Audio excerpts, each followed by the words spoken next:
ថ្ងៃនេះនាំកូនកាត់ខ្មែរចិនទៅចុះសញ្ជាតិចិនម្ដងដែលនៅខ្មែរយើងប្រហែលជាហៅថាទៅធ្វើត្រាកូថាប៉ុន្តែនៅនេះគេហៅសាំងហ៊ូខូបានន័យថាចូលជាសញ្ជាតិចិនអីចឹងទៅហើយមេងតិចគួសំតិចដែរម៉ូតូ3នាក់ម៉ែឪកូននឹងទៅហើយនៅកន្លែងធ្វើនឹងគឺធ្វើអត់ឆ្ងាយហ្មងជិះម៉ូតូពីផ្ទះមកប្រហែលជាខ្ទង់10នាទីជាងឯដល់ហើយកូនស្រីខ្ញុំវិញគឺថាអូយសប្បាយអមកបានជិះម៉ូតូជិះអីហ្នឹងមកធ្វើនឹងយើងត្រូវការមានឯកសាររៀងច្រើនគួរសមដែរតែពួកខ្ញុំបានត្រៀមមករួចរាល់ហើយអញ្ចឹងឥឡូវពួកយើងដល់កន្លែងដើរចូលទៅធ្វើដោយសារតែនៅហ្នឹងខ្ញុំមកពេលព្រឹកមកអត់ទាន់អញ្ចឹងខ្ញុំមកពេលសៀលហើយនៅនេះពេលសៀលគេម៉ោង3បានគេធ្វើការធ្វើដល់ម៉ោង6ល្ងាចហើយមានណាមកដល់ចំថ្ងៃច័ន្ទផងមនុស្សច្រើនព្រោះនៅហ្នឹងគេមានធ្វើអត្តសញ្ញាណប័ណ្ណធ្វើសភៅគ្រួសារធ្វើអីច្រើនមកគេដែរហ្នឹងហើយគេនាំគ្នាត្រង់ជួលធ្វើគ្រប់គ្នាទៅប្តីខ្ញុំនេះត្រូវមកបំពេញឯកសារសិនបើសិនជាជនជាតិចិនហើយជនជាតិចិនដូចគ្នាគឺអត់មានអីញ៉ៃតែដោយសារតែកូនខ្ញុំនេះជាជនជាតិបរទេសដែរកើតនៅស្រុកក្រៅអញ្ចឹងគេត្រូវការឯកសារច្រើនហើយមកធ្វើយវិថាយូរឡើង2ម៉ោងជាងកូនខ្ញុំនេះតាំងពីដេកលក់រហូតដល់ភ្ញាក់វិញទៀតដោយសារតែនៅហ្នឹងគឺអត់ដែលមានជនបរទេសមកធ្វើហើយគេសាកសួរព័ត៌មានច្រើនហើយយកឯកសារឡើងច្រើនឡើងចង់3ម៉ោងមកតែហើយអញ្ចឹងឥឡូវនេះធ្វើហើយ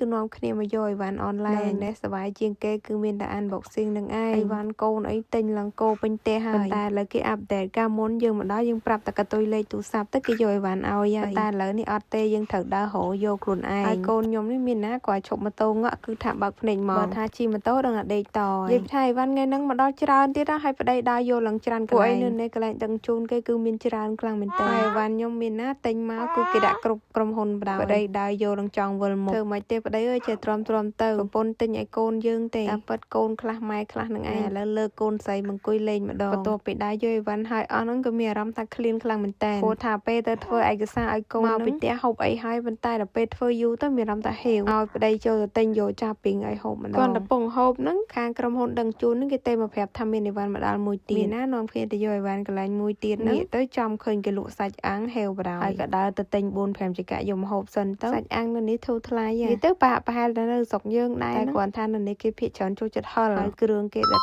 ដែរនេះដើរទៅទិញហើយហ្នឹងអស់12យកមកចែកគ្នាហូបមួយប្តីហើយបាននាំគ្នាជិះម៉ូតូទៅផ្ទះវិញប្តីថាហូបឲ្យហើយសិនព្រោះអីជិះម៉ូតូពោកូននឹងទៅហូបអត់កើតដែរមានណាប្តីភ្លក់ម៉ាត់សិនទៅកូនមើលមុខម៉ែឪព្រាចាំកូនធំតិចទៀតចាំម៉ែទិញឲ្យកូនហូបដែរកូនអើយបន្ទាប់ពីហូបហើយហ្នឹងក៏នាំគ្នាជិះម៉ូតូ3អ្នកម៉ែឪកូននាំគ្នាទៅផ្ទះវិញហើយពីផ្ទះខ្ញុំជិះមកផ្សារមកឃុំហ្នឹងគឺថាចិត្តខ្លាំងមែនតើជិះម៉ូតូតែប្រហែលជា12-13នាទីដល់ហើយឥឡូវនេះជិះទៅផ្ទះវិញតែ12-13នាទីក៏ដល់ផ្ទះវិញដូចគ្នាដល់ផ្ទះវិញល្ងាចឡើងនាំគ្នាបាញ់កញ្ជួចមើលគ្រប់គ្នាពួកអីកញ្ជួចសល់ពីកាលចូលឆ្នាំចិនអញ្ចឹងហើយក៏នាំគ្នាបាញ់លេងទៅ